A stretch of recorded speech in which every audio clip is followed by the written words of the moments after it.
그러니 다섯 번째로 무엇보다도 가르침의 진수는 가르침 받는 사람들에게 사랑 어린 관심을 나타내는 데 있습니다.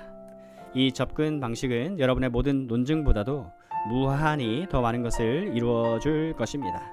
이런 접근 방식이 여러분의 모든 논증보다도 무한히 더 많은 것을 이루는 것입니다. 거듭 말씀드리지만 토론하는 것을 완전히 불식시키자는 말이 아닙니다. 토론은 정말 중요합니다.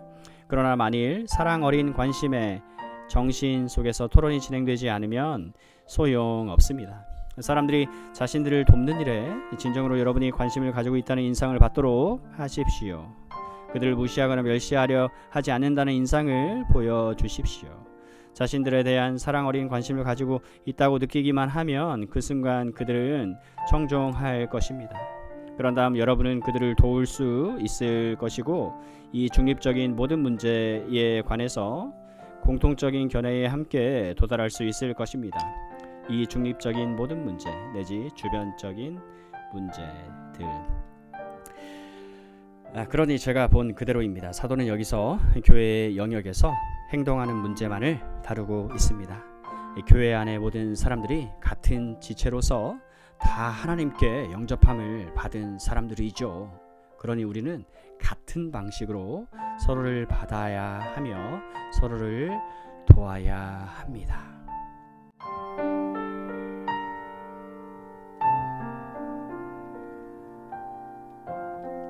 믿음이 연약한 자를 너희가 받되 그의 의심하는 바를 비판하지 말라. 어떤 사람은 모든 것을 먹을 만한 믿음이 있고 연약한 자는 채소를 먹느니라.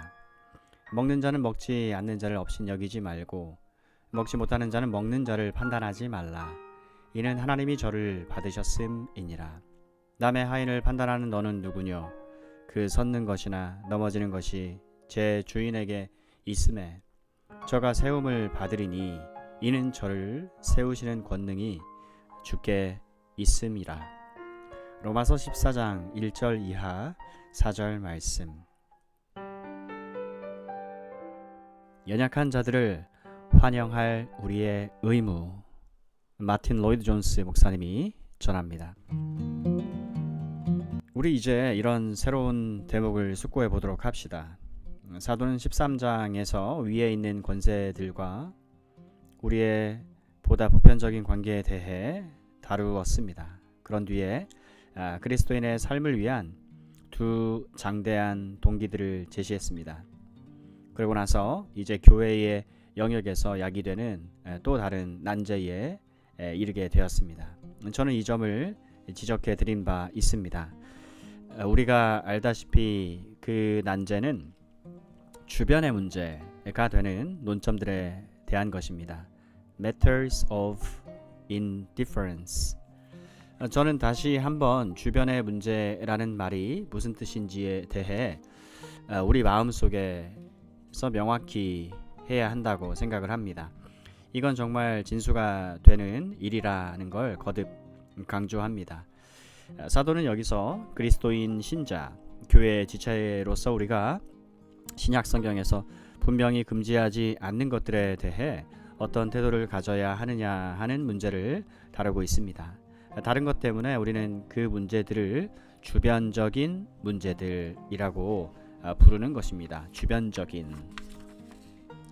어떤 것이 금지되어 있으면 그것을 논할 필요도 또 논쟁할 필요도 없습니다. 만일 어떤 일이 금지되어 있다면 금지하면 됩니다. 또 계명으로 주어졌다면 그대로 명령을 수행하면 되는 것입니다. 하라와 하지 말라. 하지만 그리스도인 삶과 관련해서 분명한 계명을 가지지 못하는 문제들이 있습니다. 그것들에 관해서는 어떤 분명한 금지 조항이 전혀 없습니다. 우리가 알다시피 그것들은 주변적이긴 하지만 자주 상당한 문제를 야기시키곤 합니다. 로마 교회 안에서도 그런 경우가 있었습니다. 고린도 교회 역시 그랬음에 틀림없습니다. 그래서 사도는 이런 문제들을 다루지 않으면 안 되었던 것입니다. 바로 이 이유 때문에 우리도 이런 문제들을 무시하고 넘어가서는 아니 됩니다. 이런 것들은 구원을 위해 본질적인 것은 아닙니다. 하지만 이에 대한 우리의 사고 방식이 옳고 분명해야 한다는 것은 중요합니다. 우리는 사도가 믿음이 연약한 자들과 믿음이 강한 자들로 나누어 부르는 차원에서 이 점을 상세하게 다루고 있다는 걸 알았습니다. 강한 믿음을 가지고 있느냐, 연약한 믿음을 가지고 있느냐 하는 것보다는 믿음에 대한 이해 능력이 어떠하냐에 대해 말하고 있다는 것을 우린 지적했습니다. 믿음에 대한 이해 능력이 어떠하냐. 그러니 바울이 다루고 있는 것은 소위 그리스도인으로서의 우리 입장을 구체적으로 적용을 하는 문제입니다. 또 매일 종교적인 삶 속에서 신앙적인 삶 속에서 기독교 복음의 교훈을 어떻게 적용할 것인가 하는 구체적인 문제를 다루고 있는 것입니다. 그래서 우리는 그리스도인들 사이에 차이가 있다는 것을 인식하는 일부터 시작해야겠습니다. 어떤 사람들은 이에 있어서 강하고 다른 사람들은 이에 있어서 강하지 못합니다. 여기에 여러 난제들이 들어옵니다. 사도는 지금 우리가 어떻게 이런 문제들을 취급해야 하는지를 계속 보여주고 있습니다. 개요적인 내용 분해에서 말씀드린 것처럼 1절은 단순히 보편적 원리를 전제합니다. 다음 구절에서는 구체적인 것들이 다루어질 것입니다. 1절에서 사도가 가장 먼저 말하는 것은 교회의 다른 모든 지체들에 대해 우리가 한 가지 의무를 가지고 있음을 인식해야 한다는 것입니다. 어떤 사람들은 우리보다 믿음을 이해하는 데 있어서 더 약할 수 있습니다. 이 점, 또 우리 자신이 생각하는 것보다 더 약할 수 있다는 사실이 우리로 하여금 우리 자신이 그들에게서 독립적이라고 느껴서는 안 됩니다. 나와는 상관없다. 아니면 그들에게 관심을 가지지 않아도 된다거나 또 그들 때문에 성가시게 할 필요가 없다라고 말해서는 안 된다는 것이죠. 분명히 말해서 바울이 여기서 지적하는 첫 번째 요점은 그것입니다. 즉 우리가 더 약한 그리스도인들로부터 우리 자신을 떼어낼 수 없다. 때문에 그들에 대해 무언가를 해야 한다. 자, 먼저 이것부터 시작하는 것은 고린도 교회가 부분적으로 더 연약한 그리스도인들과 더 강한 그리스도인들로 나뉘어져 있었다는 것이 너무 분명하기 때문입니다. 자, 이런 지식을 가지고 있다고 느끼며 말했던 어떤 형제들은 교만해졌습니다. 그래서 그들은 자신들을 따로 분리시켰습니다. 그래서 지식과 이해를 더 가진 자들로 이루어진 작은 선별된 집단을 만들었습니다. 다른 이들과 더불어 자기들의 시간을 허비하지 않으려 했습니다. 고린도의 실제 상황이 그러했습니다. 골로새 교회에도 거의 유사한 일이 있었다는 암시가 있습니다. 골로새 주변 여러 교회들 전체에 이런 일이 있었습니다. 더 나아가 교회의 긴 역사 속에서 이런 일은 분명히 여러 차례 있었습니다. 그러니 우리는 교회 안에서 지식을 근거로 하여 어떤 그룹들을 나누는 것이 타당하다고 보는 것은 항상 잘못되었다는 매우 분명한 진술로부터 시작해야 합니다. 우리 입장이 어떠하다 할지라도 우린 결코 다른 사람들과 아무 상관이 없고 그들에게 관심을 기울일 필요가 없다고 느껴서는 아니 됩니다. 사도 바울은 바로 이 점에서 출발합니다. 하지만 이후 사도는 매우 분명한 부정적인 진술을 합니다. 의심하는 바를 비판하지 말라. 자, 이 부정적인 진술을 먼저 다루겠습니다. 더 연약한 형제나 자매들을 의심스럽게 비판하는 심령으로 받아들이지 말아야 합니다. 이 억구의 의미에 관해 많은 논란이 있었습니다. 그러니 여기 쓰인 단어들을 한번 봅시다.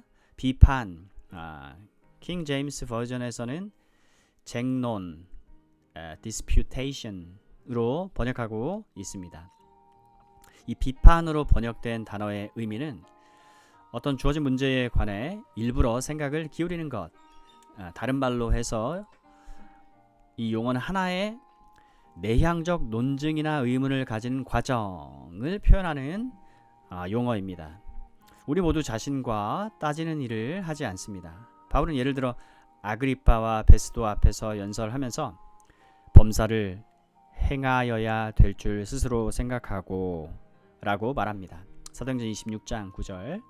하나의 어려운 문제에 대항해서 자신을 고추 세웁니다. 그래서 일부러 자신과 따져보는 것입니다. 그런 다음 의심하는 doubtful로 번역된 단어는 옳고 그른 것을 구분하는 능력을 뜻합니다. 선한 것, 더 선한 것, 최선의 것 사이를 구분하는 능력을 의미합니다. 이건 하나의 분간, 판단 과정을 가리킵니다. 이와 같이 이 어구를 다음과 같이 번역해야 한다고 주장하는 사람들이 있습니다. 믿음, the faith에 있어서 믿음에 있어서 연약한 자를 너희가 받되 그 생각들을 판단하지는 말라. 여기에 생각이 더 연약한 형제가 있는데 그는 약간 당황하고 있습니다. 그럴 때 그의 의견을 앉아서 판단하려는 목적으로 그를 만나서는 안 된다는 것입니다. 이 점은 우리를 이 문제의 진수로 데려다 줍니다. 그 더 약한 형제는 이 여러 관점들을 눈치채고 있습니다. 스스로 생각합니다. 그리고 하나의 판단에 도달하고자 노력하고 있습니다. 그 결과 그의 이지는 무언가 괴로움을 겪고 있습니다. 그는 두려워하는 정신을 가지고 있습니다. 다른 일을 하고는 싶어 합니다. 하지만 여러 가지 의심과 주저함이 그에게 있습니다. 우리는 모두 이러한 사람들, 과로 진실로 그것이 우리 자신에게도 해당될 수 있음, 닫고을 잘 알고 있는데 그들은 이런 문제들에 대해 끊임없이 걱정을 합니다. 그들은 묻습니다. 내가 이것을 해야 하는지 하지 말아야 하는지요? 내가 이것을 하는 것이 옳은 것인지 그릇된 것인지요? 그들은 과민함, 거의 병적인 양심을 가지고 있습니다. 제가 병적인 세심함으로 묘사하는 것을 그들은 가지고 있습니다. 그들은 과민한 상태에 있는 것입니다. 바로 우리가 여기서 이 같은 그림을 그려보아야 합니다. 사도는 더 강한 형제가 더 약한 형제의 상태를 절대로 괴롭히지 말아야 한다고 말합니다. 그들을 과민하게 만드는 논점 자체를 부단히 제기하는 것, 또 그들과 논쟁이나 농담을 하는 식으로 그것에 대해 그들에게 묻는 것만으로도 더 약한 그리스도인들의 고통을 악화시킬 수 있습니다. 그들이 이 같은 고통을 느낀다는 사실을 눈치채고 있어야 합니다. 여러분은 그들이 당하는 고통 문제에 관심을 집중시키고 싶은 심정이 항상 일어날 것입니다. 그래서 자, 그것에 대해 아직도 뭘 걱정합니까? 라고 말합니다. 그러나 이런 식으로 항상 같은 말을 되풀이하며 고통을 주어서는 아니 된다고 사도는 말합니다. 다른 그리스도인들에게 어떤 것이 하나의 어려운 문제가 되고 있음을 알고 있다면 그 어려운 문제를 항상 제기하고 만날 때마다 그걸 계속 언급할 것이라는 느낌을 그 사람들에게 주어서는 아니 됩니다. 그렇게 하면 처음보다 그들을 더욱더 과민하게 만드는 일밖에는 하지 못할 것입니다. 이런 상태에 있는 사람들의 일을 더 악화시킬 수 있는 두 번째 방식은요, 말할 필요도 없이 그들을 재밌거리로 만드는 일입니다. 이런 일로 그런 쓸데없는 생각을 계속 하다니요 식으로. 그러나 여러분에게는 그렇지 않지만 그들에게는 매우 중요하고 심각한 문제입니다. 만일 여러분이 그 사람들을 조롱한다면 그건 그들의 고통을 더 증가시키는 일입니다. 그들이 이미 느꼈던 과민 반응을 더 격하게 만드는 게 될 것입니다. 자주 일어나는 일인데 세 번째 방식은 더 약한 사람들을 힘으로 제압하려거나 또 그들에게 여러분의 의견을 은근히 주입시키려는 것입니다. 여러분의 이 문제에 대해서 명확한 이해를 가지고 있습니다. 하지만 그들은 그렇지 않습니다.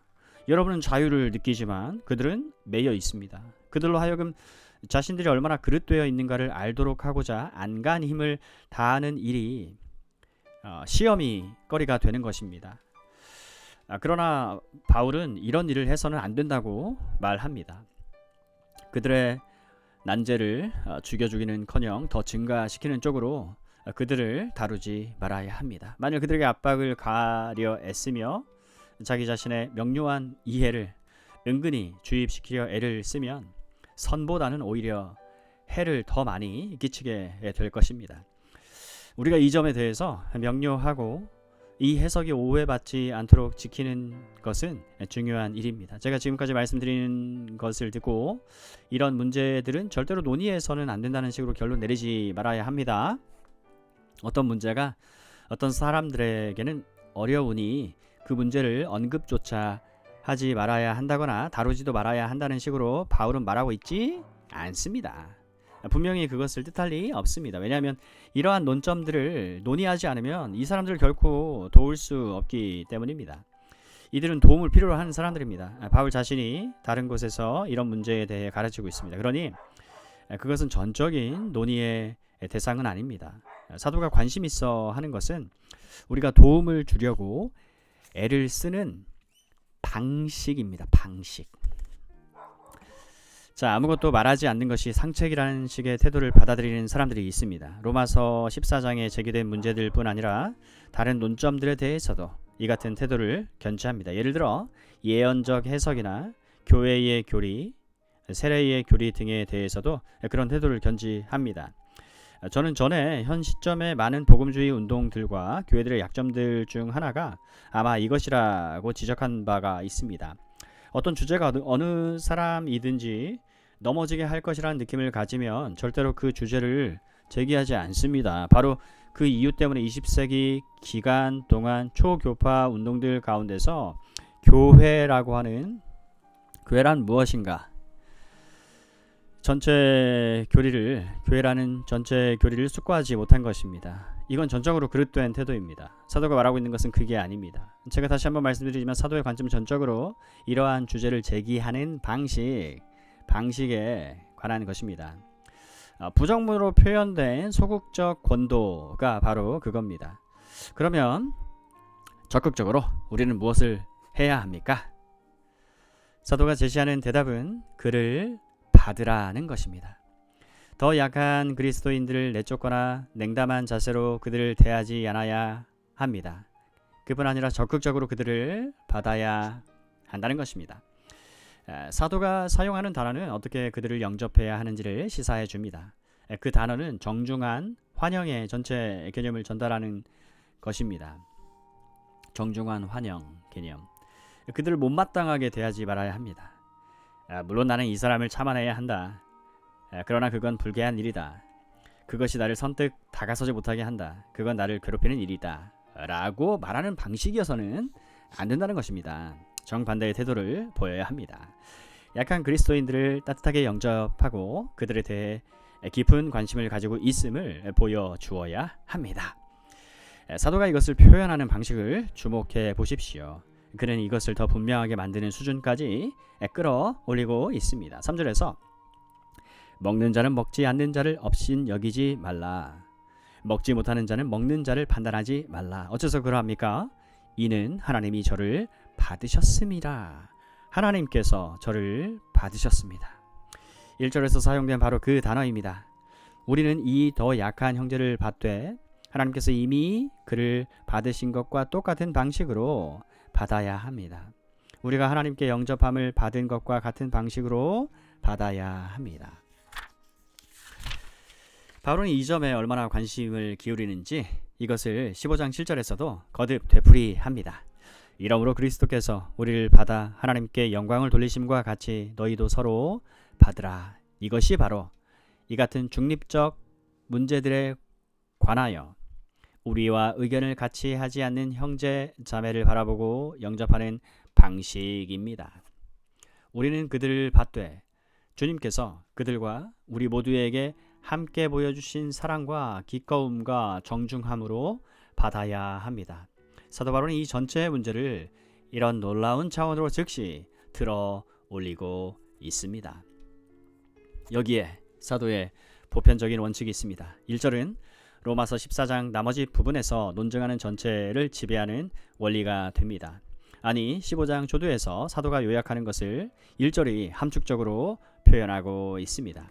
제가 볼 때 이미 바울은 어떤 보편적인 원리들을 우리에게 시사한 바가 있습니다. 그 원리들은 현 시점에서 우리 모두에게 최대의 실천적 중요성을 가진 것들입니다. 저는 제 자신이 희망하는 것을 분명히 하고 싶습니다. 저는 즉시 이 주변의 문제들에 관한 사도의 최종적인 답변을 제시하지는 않을 것입니다.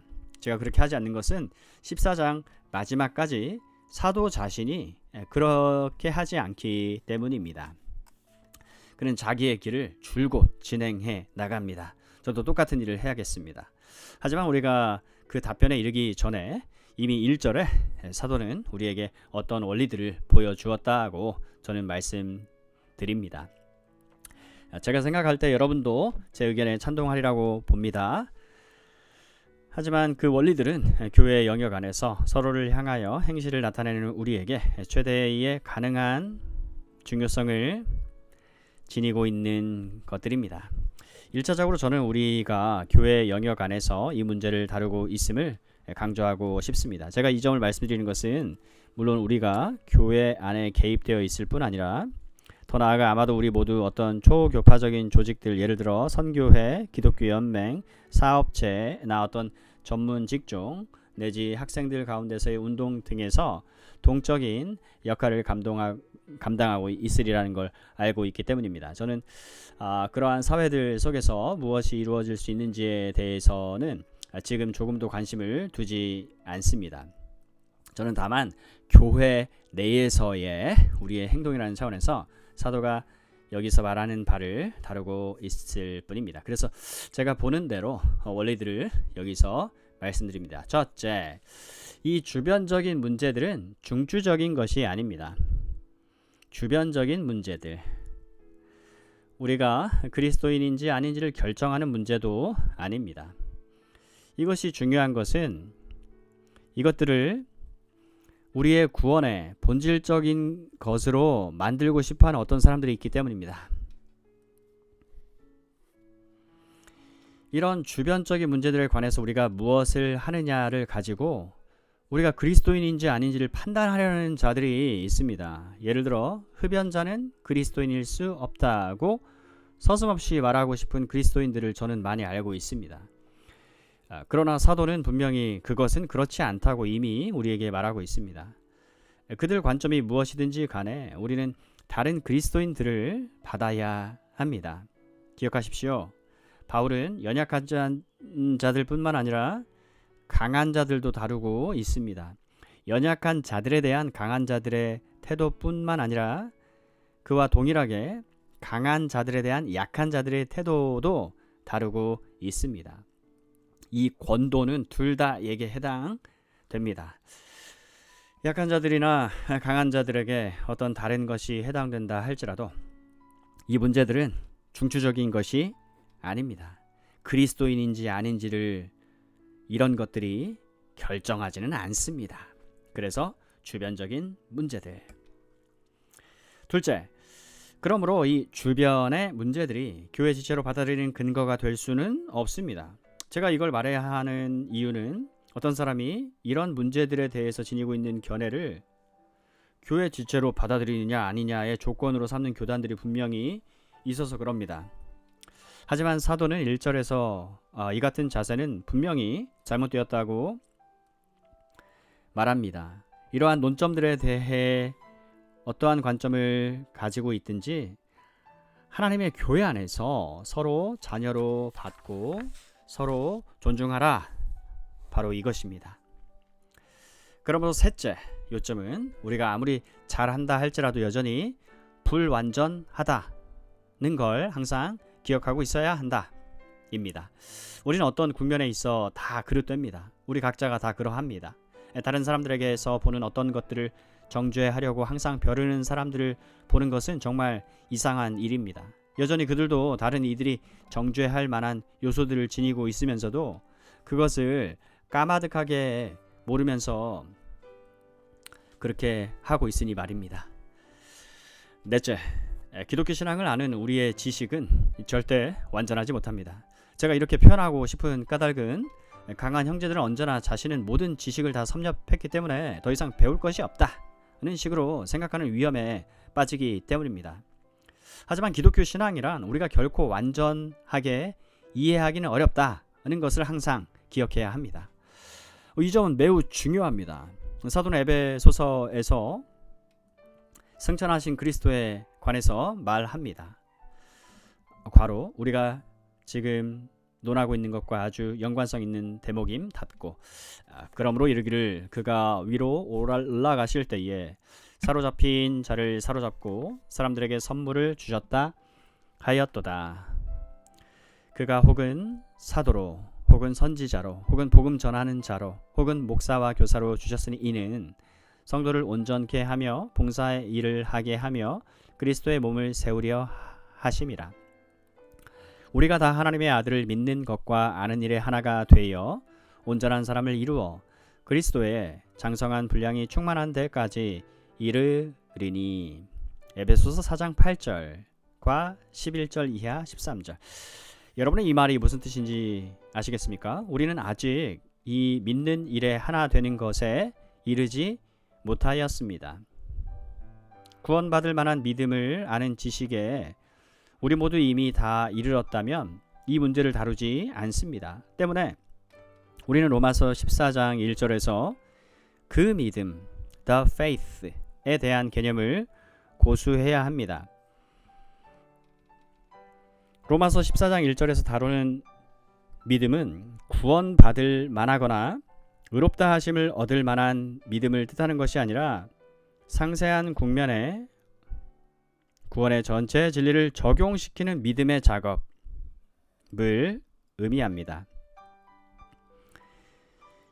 여기 에베소서 4장에서 사도는 이 지식이 계속 증가하고 발전되어야 함을 매우 분명하게 시사하고 있습니다. 먹는 것과 마시는 것의 문제들이나 어떤 특별한 날들을 지키는 견해에 있어서 차이가 있을 뿐만 아니라 제가 지적해 온 바와 같이 예언의 문제들이나 세례의 문제들에 있어서도 의견 차이가 있습니다. 이것들을 절대적이고 분명하게 우리 모두 다 알게 되는 어느 큰 날이 올 것입니다. 그날에 모든 그리스도인들은 이러한 문제들에 관해 정확히 동일한 방식으로 생각하게 될 것입니다. 그러나 아직 그때가 이르지 아니하였습니다. 우리는 계속 그날을 향하여 나아가고 있습니다. 아니면 보다 더 분명한 다른 진술을 생각해 봅시다. 베드로는 사도, 하나님께서 이미 우리를 위해서 공급하신 것들을 사람들에게 상기시켜 주고 있습니다. 그의 신기한 능력으로 생명과 경건에 속한 모든 것을 우리에게 주셨으니 이는 자기의 영광과 덕으로서 우리를 부르신 자를 알므로 말미암음이라. 이러므로 너희가 더욱 힘써 너희 믿음의 덕의 지식을. 베드로후서 1장 3절 5절. 우리가 다루고 있는 논리가 바로 이것입니다. 여러분은 이미 의롭다 하심, 구원받을 만한 믿음을 가지고 있습니다. 이것이 없이는 그리스도인일 수 없습니다. 구원의 방식을 이미 여러분은 알았습니다. 그걸 믿었고 그것에 자신을 의탁하였습니다. 여러분은 그런 수준의 지식을 가지고 있습니다. 그러나 베드로는 믿음에 더하라고 말합니다. 다른 것들 중에서 너희 믿음에 더할 것은 믿음이라고 말합니다. 제가 이 점을 강조하는 것은 정확히 믿음을 아는 우리 지식에 관하여 우리가 모두 동일한 입장에 있다고 상상한다면 우리 지식에 근본적으로 무언가 잘못된 것이 반드시 있음을 다시 한번 보여주고 싶기 때문입니다. 성경이 이런 믿음에 관한 지식의 정도가 사람들마다 다르다고 우리에게 가르칩니다. 우리 중 어느 누구도 완전한 철저한 지식에 도달하지는 못했습니다. 어떤 사람들은 조금 덜 하고 다른 사람들은 조금 더 하고 또 어떤 사람들은 그보다 더 나아갔습니다. 그러니 여러분은 부지런히 완전을 향해서 나아가야 합니다. 믿음의 지식을 더해가야 합니다. 물론 이 점은 바로 신약 서신들이 주어진 이유를 설명해 주지요. 신약의 서신들은 바로 이것을 위해 존재하는 것입니다. 우리의 이해는 불완전합니다. 우리가 함께 이 서신들을 공부하는 것은 믿음의 지식을 더하고 우리가 이미 가진 총명의 지식을 더하기 위한 것입니다. 그러니 우리는 모두 배울 자세를 가지고 배워 나가야 합니다. 약한 형제나 강한 형제를 막론하고 말입니다. 사도는 이러한 중립적인 문제들을 어떻게 취급하고 다루어야 하느냐라고 하는 전체 문제를 지배하는 보편 원리로서 이 점을 설정하고 있는 것입니다.